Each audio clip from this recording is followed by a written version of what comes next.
All right, so let's start with the big story that we are tracking on WION at this hour. In the very first missile test of this new year, North Korea has fired what is being described as an unidentified projectile into the sea east of the Korean peninsula. This is suspected to be some kind of a ballistic missile test that North Korea has carried out. And the launch has come just 2 months after a pretty long, dormant international diplomacy on the North's nuclear program. North Korea has seen some pretty rapid progress in its military technology in the decade since Kim Jong-un has taken power. This, of course, is at the cost of international sanctions, and the latest launch has come after the North Korean leader Kim Jong-un last week had vowed to further boost the military capability of North Korea. Now, Kim Jong-un has also said that the country will continue to build up its military capabilities, despite severe economic difficulties during the coronavirus pandemic. Now, the president of South Korea has also called on the North for dialogue, just hours after the North fired the missile off its east coast.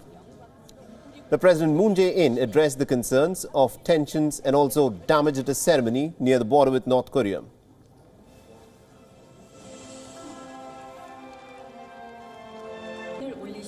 정면을 향해서 잠시 기념 포즈를 부탁드립니다.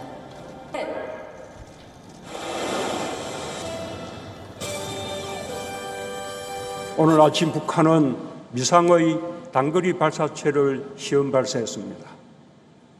이로 인해 긴장이 조성되고 남북 관계의 정체가 더 깊어질 수 있다는 우려가 있습니다. 그러나 우리는 이러한 상황을 근원적으로 극복하기 위해 대화의 끈을 놓아서는. Now, the Japanese Defense Ministry has also reported about this North Korean missile launch, saying that the country likely fired a ballistic missile.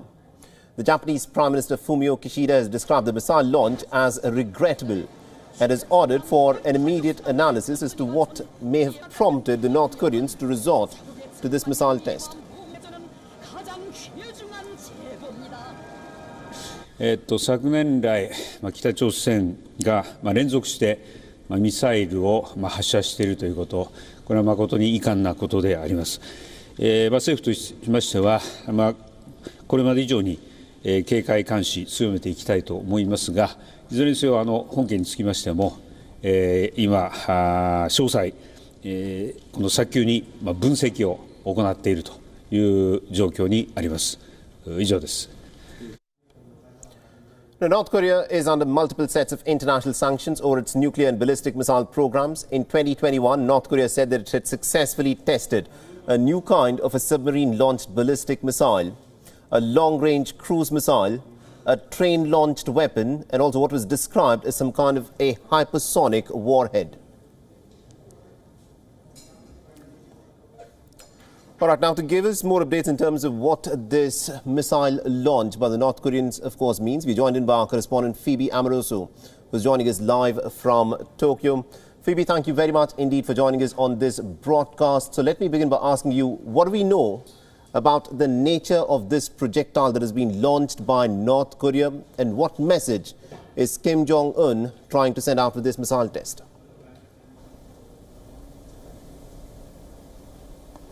Well, the details are still being confirmed, but both the South Korea and Japan believe it to have been a ballistic missile. It was launched earlier this morning, and it flew around 500 kilometers, according to the Japan Coast Guard, towards the Sea of Japan, but landed outside Japan's exclusive economic zone.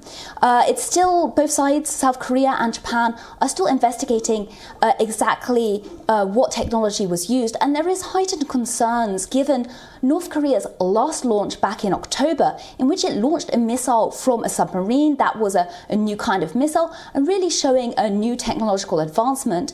In terms of Kim Jong-un's aims, the North Korean leader is known to be unpredictable, but the timing of this launch was not coincidental. It came at a time when South Korea was conducting a groundbreaking ceremony for a new railway line that was supposed to be connecting North Korea and South Korea as a symbol of unity. But so suddenly North Korea seems to be sending a strong message that it is not accepting things, it will do things on its terms, and is casting doubt over whether North Korea will come back to the table for talks on denuclearization. You know, that's a very interesting point that you made, that Moon Jae-in, the South Korean president, was to attend the groundbreaking ceremony for a railway line that would have virtually gone on for eventually connecting the two Koreas. What message does the North want to send out with this? Is it not willing for any kind of dialogue, any kind of negotiations? And what will bring the North to the negotiating table again?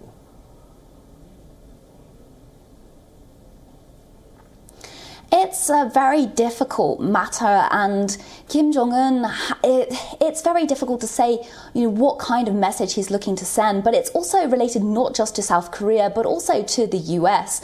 Indeed, the US has imposed sanctions on North Korea, and there has been some criticism in that the US has not really given a clear pathway as to its stance on North Korea. It says the door is open to dialogue, but has not brought anything to the table. And so talks really have been stalled between the US and North Korea, but also South Korea and the North. A hotline between the South and North was re-established back in October, but there really hasn't been any progress on that front. And really, they're looking to what would be next, whether it would be moving towards denuclearization talks. That is what people are hoping for. But Kim Jong-un is currently in a very difficult position domestically. There is a chronic food shortage. In North Korea, it's essentially isolated itself due to fears over COVID-19. And I think very interesting to note was Kim Jong-un's New Year speech, in which he did not make a huge amount of rhetoric around the US or nuclear weapons or the military, but the focus was very much on domestic issues, particularly on food. So it could be that this missile launch, however, is sending a message domestically that North Korea might be going through a very difficult time, but still has military strength and power and can stand up to other countries. Absolutely, indeed. Thank you very much indeed, Phoebe Amoroso, for joining us from Tokyo and getting us all those updates then. WION is now available in your country. Download the app now and get all the news on the move.